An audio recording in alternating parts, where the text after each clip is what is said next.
hidden in plain sight.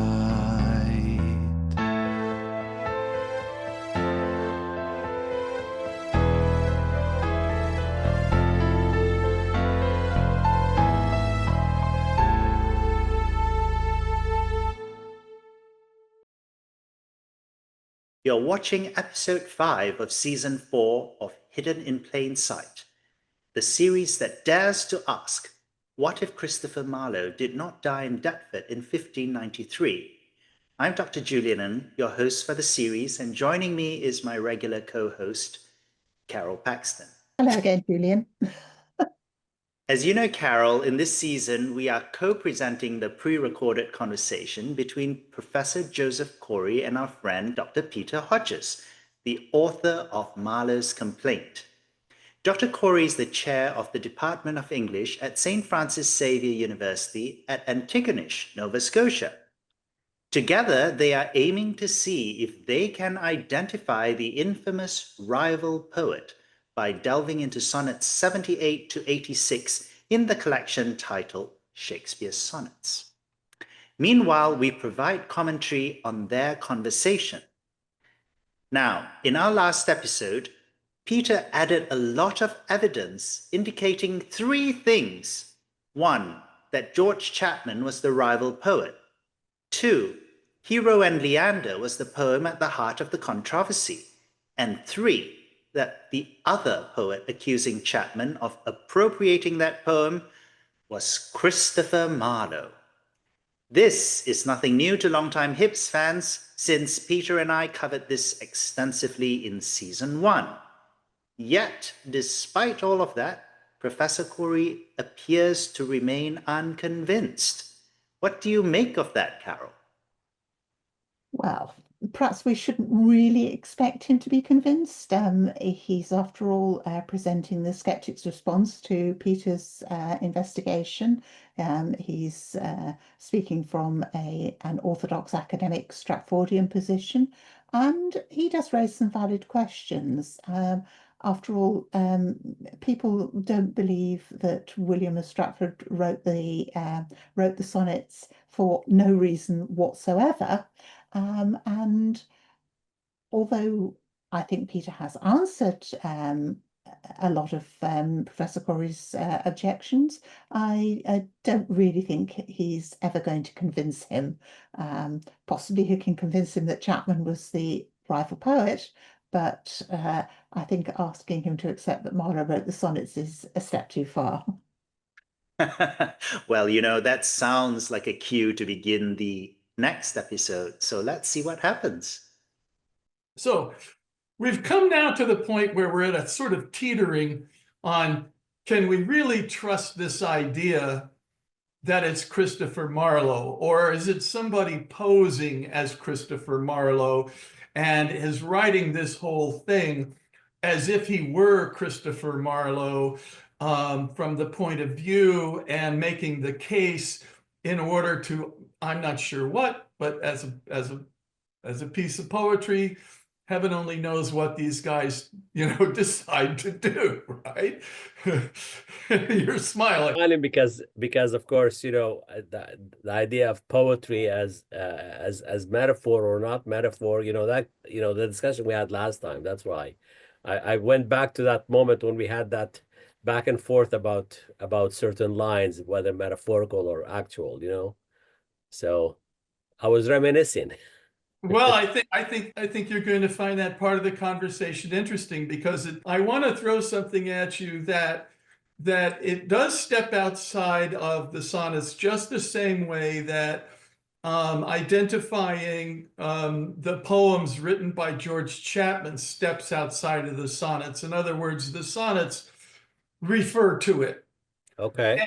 And so then we have to go outside in order to confirm the reference is what is being referenced, right? Mm. So if we say he wrote a nautical poem, we have to go and find a guy who wrote a nautical poem, and eventually we arrive at George Chapman fitting all of those different descriptions. Well, here's a description that is given by the writer of the sonnet And this is in sonnet number 80, and it's line 13.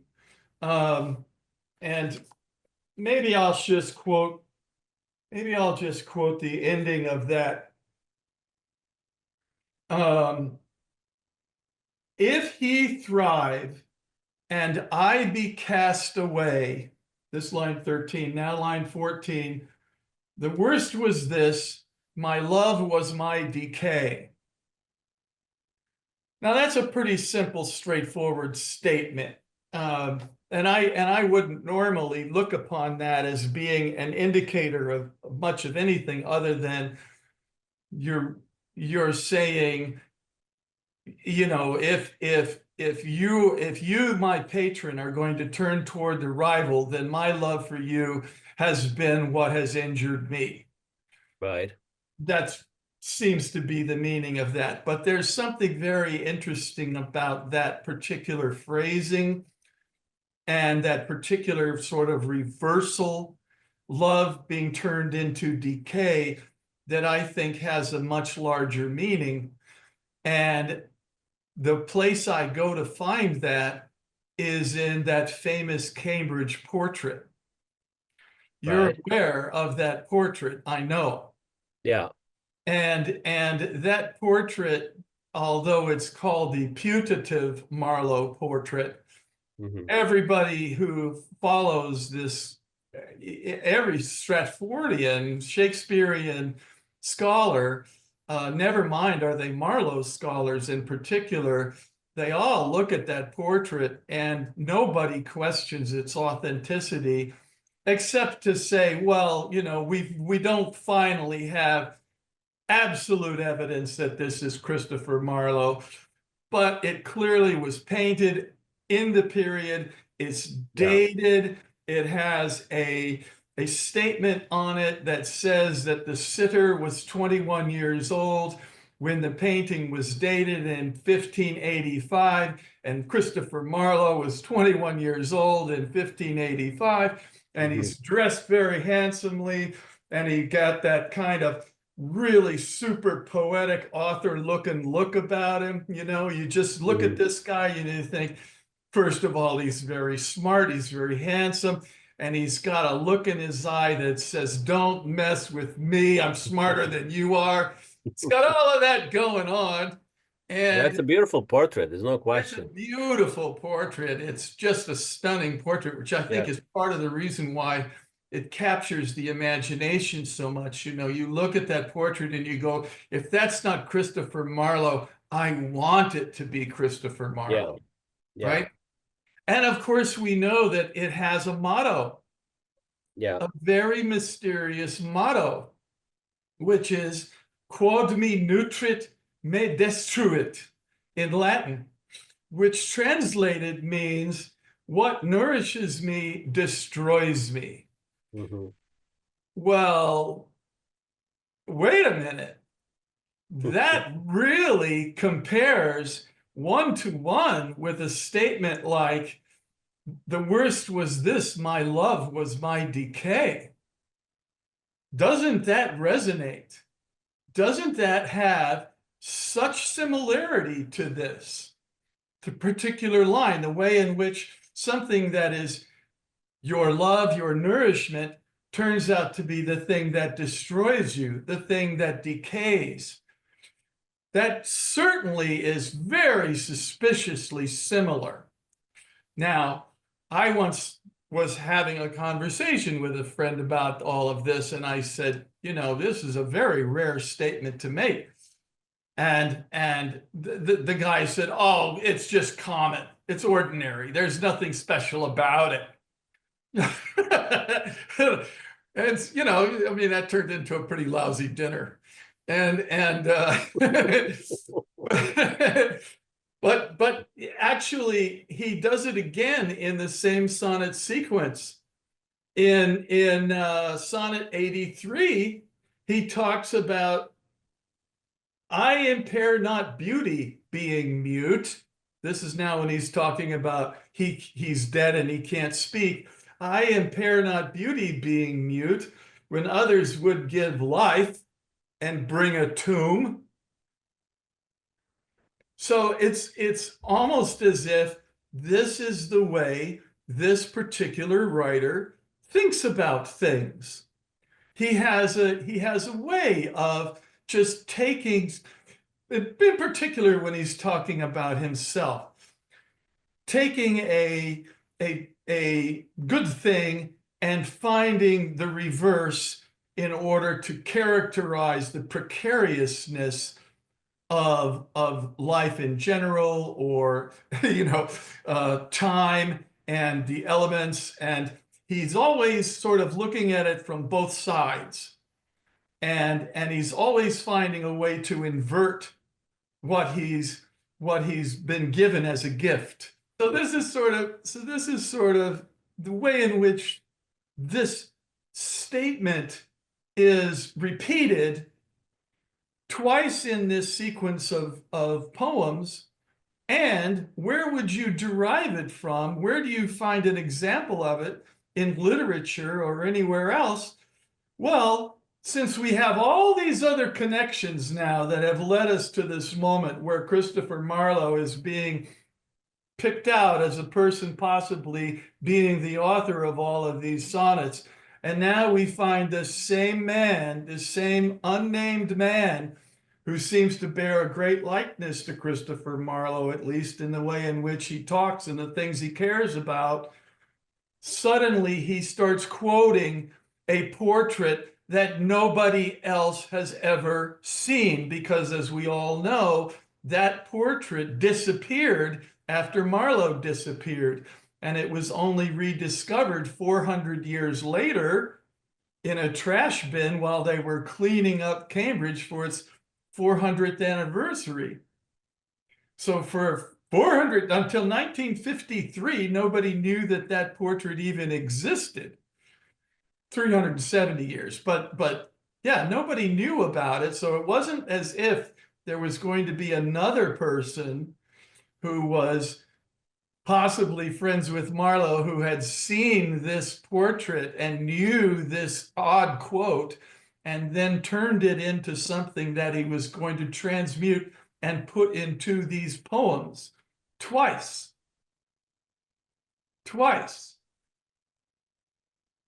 Now, Yeah. I've turned this to your reaction for this, but I'm warning you. I'm warning Yeah. you. Right. No, fair enough. I mean, one of the motifs in the sonnets is death, right? I mean, it's prominent throughout. And death was, of course, very widely contemplated and written about in the Renaissance. I mean, it was everywhere, right? Death was quite common. I mean, in the sense that, like child mortality rate was high, mother mortality rate was high, the plague, of course, and the various, the sweating disease, and, various, God knows, I mean, they weren't exactly the cleanest folk, right, either. So, death was very, very common. And it was widely written about. I mean, Hamlet, of course, is also a contemplation of death, as you know, among, other things. Death and sexuality was interconnected, death and various other, themes were quite interconnected. So, I mean, I would, I'm a skeptic, as you know, and I don't know. I would say that the sonnets, they're so ridden with death that as a theme that I don't know that you can just focus on two poems and say this is going to give me the the support that I need for my thesis. So, but I'm willing to hear more. Well, I think all of this, every single individual piece of this evidence in itself is not going to convince anyone of anything. Right. The only thing that, and I look at this sort of I look at this, there's various ways of describing it. One is a police investigation where you assemble all of the evidence that you can, and you eliminate all the other possibilities. And as Sherlock Holmes or Conan Doyle said, after you've eliminated all the possibilities, the only thing that's left is what's impossible. And that's your solution. In this instance, I'm thinking of it sort of as a drawing project where instead of drawing the figure, instead of starting with the guy's face and his eyes and his mouth and so forth, the first thing I start drawing are all the books that are around him. Right. And I create the negative space in which he then inhabits. And then and only then do I try to find that person who fits into that space. Okay. So this then becomes yet another one of those building blocks that helps create that empty space that he has to occupy. And after we've already now had 14 other pieces of evidence, 14 other bricks, many of which have used the name Christopher Marlowe, not to mention Hero and Leander begun by Christopher Marlowe, but even Edmund Blunt and all these other people who have been referencing them, and we've been holding back. But now suddenly we have a phrase repeated twice that clearly suggests a link to the portrait of Christopher Marlowe.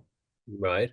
I mean, I cannot think of another writer except William Shakespeare who has those references built into his plays or poems. I'm certainly open to finding such a person. If you're saying it's as common as that, then there ought to be even George Chapman, who's sitting here with the manuscript for all of these things staring him in the face. He doesn't do it. We don't see this coming from Ben Jonson. We don't see it coming from Samuel Daniel. We don't see it coming from, we just don't have that memorable quote. Now, to take this one step further and to really, in my mind, this is where all of this started for me. Okay. Is Sonnet 73, which is not part of what we're using as the foundation for our discussion, but it is where the clearest example of this comparison can be made, and that's line 12 of Sonnet 73. And this is a famous sonnet. This is perhaps, out of the 154, I'd say this is the top 5 sonnet. That time of year when thou may behold, when yellow leaves or none or few do hang upon those boughs which shake against the cold, bare ruined choirs where late the sweet birds sang. That is, the images in that are so amazing. Yeah, it's a lovely sonnet for sure. It's a beautiful sonnet. And of course, it talks about him being in twilight, and you're looking upon me in the aftermath of all my better days. And then he concludes it with, consumed with that which it was nourished by. Yeah. Now that's practically the same words that are used in the portrait. And so this is now, if this is written by the same person who wrote the rival poet sonnets, then that one person has made 3 separate references. And in 73, it's most telling of all, consumed by that which it was nourished is almost exactly the same as nourished by what destroys me. That which nourishes me destroys me. It's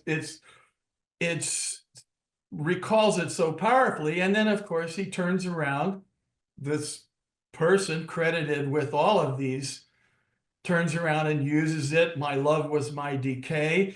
And who would, when others would give life, they bring a tomb.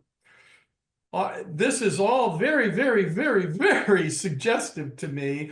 And when you have all the other evidence falling back, because you can't disallow any of that other evidence. You can't say throw it away. No, we brought it here. We passed through all these hurdles to get to this point, and now there's this thing. And my goodness, you know, how do you include all of that? How do you include all of that? It all pertains to the one and same person. How do you find that person? Who is going to be that person? Well, if Christopher Marlowe was alive, he would be that person. You have to say that much at least, if he was alive. Now, whether or not he was alive, we can all question, but somebody was alive to write this, and somebody had this knowledge that was so much part of him that it just came out repeatedly. So that to me becomes, well, I'm getting pretty convinced at this point. I know you're not, but I am getting awfully convinced, and I really want to put it on the floor to challenge to the audience and anybody else, if you can come up with anybody who matches up all of this stuff, because you can argue with me about whether or not the evidence I've chosen is appropriate, but it was all there. Let me ask the question this way. I mean, you know, can an author write about a person that, you know, he may have encountered at one point, or has even imagined? You know, can an author take on a different persona in a character? You know, can an author create a character with a wholly different persona? And surely the answer is yes, right? Now, you see where my question is leading. I mean, you know, with Shakespeare creating, you know, over 1,200 characters, could he not have created a character who is like, you know, like you're like what you're saying is Marlowe, you know? You know, could he not have created a whole life, you know, of a person in these sonnets? I mean, I think, you know, I mean, first of all, I myself don't read the sonnets as autobiographical in any way. I think they're just, you know, even, you know, even if you look at the traditional sequence and say, you know, it's a, you know, middle-aged man or an older man, a young man, and a dark lady. Well, I think there are three different characters that are imagined by Shakespeare, you know, and so could he not have imagined a character in the person of a Marlowe, let's say, you know? I think it's an important question. I think it's a valid question. Well, I think it's an interesting idea. It's not a new idea. It's not at all. It's a way of explaining some things, but it opens the door to some questions, which I think are, you know, it really puts the ball on you to sort of sort out a couple of things. Just to go back to the sonnets themselves and to deal strictly with the 9 sonnets and the level of detail that's included in the 9 sonnets about the relationship between Chapman, Marlowe, and the Walsinghams. Right. The intimacy that somebody would need to have in order to postulate. I mean, I could certainly observe George Chapman taking Marlowe's poem and dedicating it to Audrey, and I could fantasize out. And if I knew those people, I could fantasize out some of what appears. Right. But then you do cross the border into some places that are much harder to travel. And I think one of those places is this quote from the poem or from the portrait. Right. I think that's a place that your suggestion that Shakespeare could have imagined all of this or somehow provided all of this information through study and inhabiting this character and having the motivation to then write it for whatever reason no one can say, Yeah. still he falls short of being able to have full knowledge in order to produce this work in this level of detail. My personal opinion doesn't make sense to me any reason for him to pursue this subject. Remembering again that Shakespeare doesn't fit the description that fits George Chapman.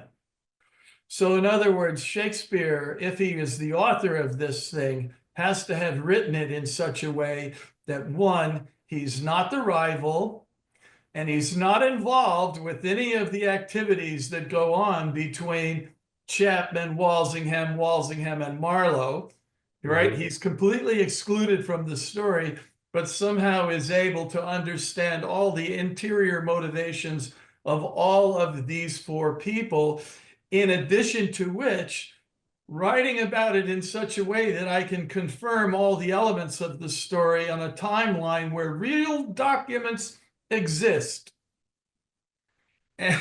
And he's going to do all that, and then for what reason? But I would throw it back to on anybody who wants to take your position. In other words, Shakespeare wrote it anyway. Okay, you need to explain to me that this doesn't just come as a bolt of lightning from God. You know, that there had to be something in the creative process that gives meaning to this construct then. Because if Marlowe is writing it, I know why he's doing it. Someone stole his poem and he's furious. I know why he's doing it. He's doing it because he took a poem that belonged to me and he dedicated it to a woman I love. And how dare he? And that's why I'm breaking my silence, is because you did that. I mean, you know, does there have to be a specific reason like that? I mean, could a poet not simply, you know, Yes. try to engage in a you know, kind of a conversation? I mean, I reject that. I think they can. Do you? How much of your time are you willing to spend doing something like that? Well, I try, but I'm not a good poet. You know, I concede that. But we were talking last week about you know, the form of poetry in Lebanon called Zajal, which in which you know, it's basically it's sort of like slam poetry today, but better quality. You know, and you know, it's very common, you know, that people would meet, and I used to see this, I used to experience this, you know. Neighbors would, you know, my dad's friend would come over, and then they'd get into a poetry competition, you know. And some of it was it's too bad I was too young to understand the quality of the poetry. I should have written it down because it was wonderful, you know. And they would make up stuff on the spot, you know. Now, you know, it's true that the Arabic language, it's a very rich language. It's not unlike Italian, for example, in that you could rhyme with it with more ease than you can in English. For example, just to give you one sense of the language. But you know, they were just having fun by creating poetry to try to put down the other, you know. It was that kind of poetry. So what you then would have is Christopher Marlowe writes a poem, and George Chapman tries to outdo Christopher Marlowe's poem by adding his poem to it. And then William Shakespeare comes along, observes this, and he throws down his spin on it, topping both of them by describing the battle between the two of them in his 9 sonnets, and in doing it in such a way that he skewers everybody involved. I mean, you know, in Italy, you know, Dante also thought of himself as a great poet, right? You know, I mean, it's not uncommon. You know, like I think I don't think it's uncommon to see poets who actually said, you know, I am a great poet, you know. Yes, I mean, you're literally saying that Shakespeare wrote these 9 sonnets from the point of view of Christopher Marlowe being alive. no, that's not what I'm saying. I'm saying um, in general, I'm saying that in general, poets can and have and probably continue to um, be able to imagine, lives other than their own, to such a degree that they can, put them in their writing. I mean, whatever form their writing takes. Um, I'm not referencing, these particular sonnets. Particularly, I'm simply saying that that ability does exist. So, in other words, Shakespeare could have imagined that this is, potentially Marlowe. And I'm not certain that he's referring to Marlowe. I think he does refer to Chapman. I think that I've conceded. You've conceded the Chapman, you've conceded the Walsingham, you've conceded the Hero and Leander, but you're holding out for Shakespeare. But I'm also saying that he may have been referring to Marlowe. That's a possibility. Now, well, we've excluded Marlowe. Marlowe has been, Marlowe and all the other candidates have been excluded through the process of uncovering all of the simple 5 clues that we have. Okay. We've actually had to exclude both Marlowe and Shakespeare as the rival, because neither Marlowe nor Shakespeare took another man's poem, appropriated it, and published his poem under that man's name. Okay. Look, let me just go back to the motto on the painting. I have not read any articles about the painting. I admit that. I would love to read some articles on it. I would love to see what some art historians have said about the painting, or especially about the motto and so on and so forth. That might be something I should look into, in the next little while. But Chapter 6 in my book, chapter 6. Take a happy look. to do that. But my point is this. 12 pages long. Okay, no, then my point is this. A phrase in a painting, and this is done all the time by art historians. They will look at a phrase or some kind of, textual reference in a painting, and then try to match it up with, an event or a diary entry or edict Chapter by, 6. Chapter whatever, 6. right? Please, chapter 6. Oh, that's great, and I'll happily read it. But you see, I mean, to me, that's an example of something that is really worthwhile pursuing, and that could shed light on a number of, maybe even the sonnet. I'm not saying no. Chapter 6, Right. please read chapter 6. Okay. Just turn to chapter 6, forget all the rest of it, just go to chapter 6. All right, so no, happy to do that. But I do believe in that kind of criticism, that kind of investigation. I do. I think it's absolutely crucial, actually, because I do believe that context is queen. I really do. Okay, and I'm going to stop us here. You know what, Carol? I have a question for you about this portrait. Peter has given us some information about this famous portrait and its motto and several quotations from the rival poet's sonnets, including even a sonnet that's not in the original rival sonnet sequence. All of these appear to mirror this same quotation that was painted onto this portrait that was then apparently misplaced for some 350 years. He considers all of this to be very significant. But I have to tell you, I have had friends who have dismissed that argument by saying that this is a very common way of talking, reversing a positive and turning it into a negative, and that this is just something that everybody does. What say you? Of course, poetic inversion is definitely a thing you come across quite frequently. It's a literary turn of style, and I wouldn't for 1 minute deny that. However, there are several phrases in the plays of Shakespeare that resonate very strongly with the motto, far more so than simply it's a poetic inversion. Possibly the more famous of them occurs in Pericles, it's also in Latin. Quod me alit, me extinguit, that which ignites me, extinguishes me, that which sets me on fire, douses me. It's in the context of a knight whose symbol is a torch. And also a far better known play than Pericles, it also occurs in Hamlet.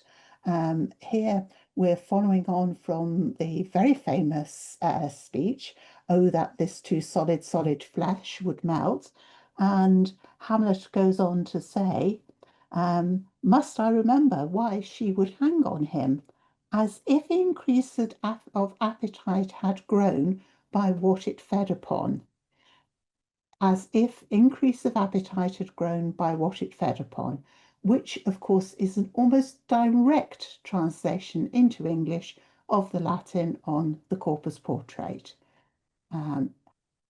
Yes, it fits the context of the speech. He's talking about his mother's hasty remarriage to his uncle after his father's death. But it also, I think, is a very deliberate choice by whoever wrote that speech to put something in there which would make a lot of sense to him and presumably his close acquaintances, if not such an obvious thing to the generality of the audience. Is there anything else we know about this portrait, though? There's no name on it, no title. We're just guessing that it could be Marlowe. Peter says that the sitter was 21 years old when it was painted, and it was painted in the same year that Marlowe would have been 21 years old. And that it had been examined by professional painting historians and identified of being of the Elizabethan period. Of course, the sitter does give us that impression that we all sort of know, that we all sort of have of Christopher Marlowe. It's one of those things that when you see it, you say, oh, that's got to be him. Oh, quite. And it's almost a cliche, isn't it? The poet with the floppy lace collar and the slightly dishevelled hair, the very famous portrait of Percy Shelley, and also one I saw once of W.B. Yeats. And quite frankly, it's a look. And so obviously there is a level at which we all want it to be Marlowe because he looks as how the way we would like Marlowe to have looked.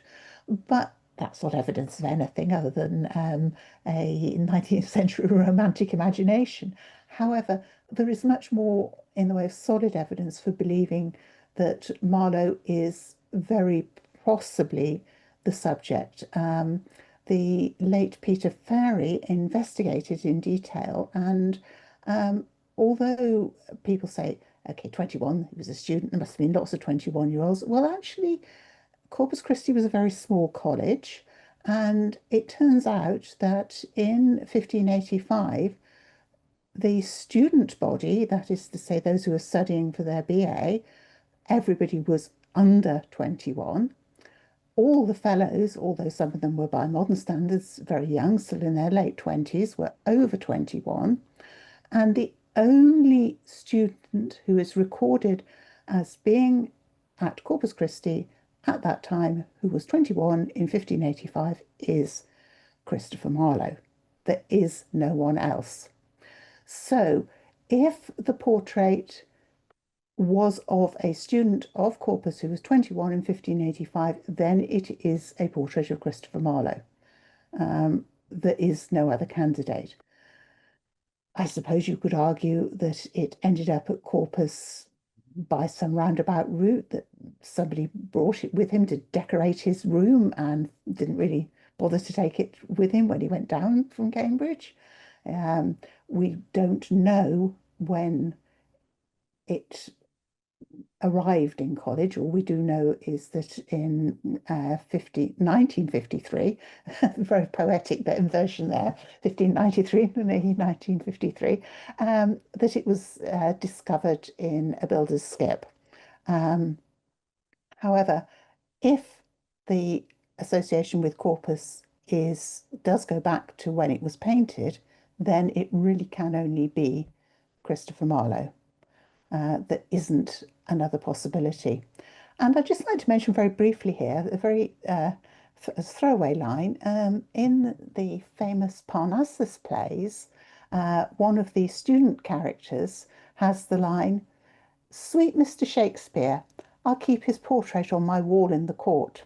Now, court in this sense doesn't mean Queen Elizabeth's court or King James's court. It means what an Oxford student would call the quadrangle, or you might call a courtyard. That is to say, it's part of the college buildings. When you look at the potential for a fictionalized world, in other words, that these 9 sonnets might portray a fictionalized dispute between a fictional author of the sonnets and George Chapman over Chapman's appropriation of Hero and Leander, then the portrait becomes a really difficult detail to somehow find its way into those 9 sonnets. Because, well, the portrait isn't something that is ever mentioned by anyone else. Well, except for Mr. Shakespeare, who is quoting from it repeatedly. Yes, and I think as well it's a good instance of the idea that when you have a theory about something, in this case the theory Shakespeare wrote these sonnets, it's not so much the things that agree with it, it's the things that the theory does not explain that are the places where you should concentrate your attention. It's not what works, it's what doesn't work. And if you can fit it into your theory, well, that strengthens your theory. But if it simply does not fit your theory, but it is a fact, then that means it's the theory that's got to give. Although, of course, human nature being what it is, it never does. I think that's a very important point. You know, as an aside, this is a theory that goes back to Graham Phillips, who wrote a somewhat odd book on the SAQ back in the 90s, and a lot of it. But the more I think about it, the more I think he might have actually hit on something. Okay, Shakespeare died in 1616 at the age of 52, and contrary to popular opinion, that wasn't necessarily particularly old for somebody to die effectively of nothing in particular. Well, the average age of death was much lower, but that's partly because of the horrendous infant mortality and the huge number of young women who died in childbirth. But that's an aside. But the point is that this nags at me. In 1613, the Globe burnt down.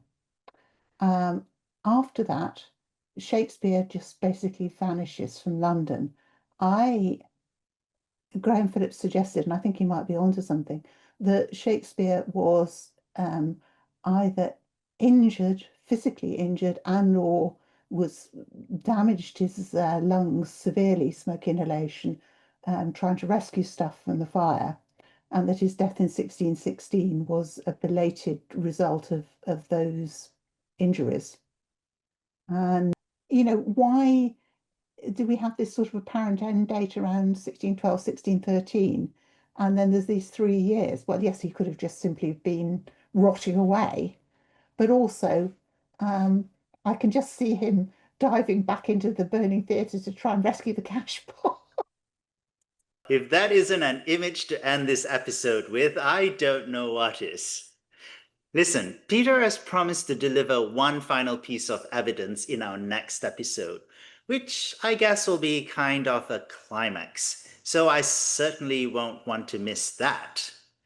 Meanwhile, I don't expect Professor Khoury to make it easy for him, because as always, I like the fact that he's always challenging Peter.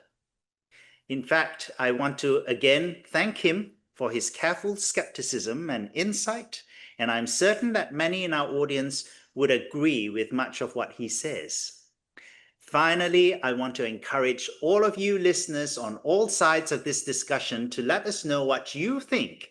Send us your questions or arguments or challenges on any of the points that we've raised so far, and we'll try to incorporate them in our future episodes. Don't forget to tune in for our next episode of Hidden in Plain Sight.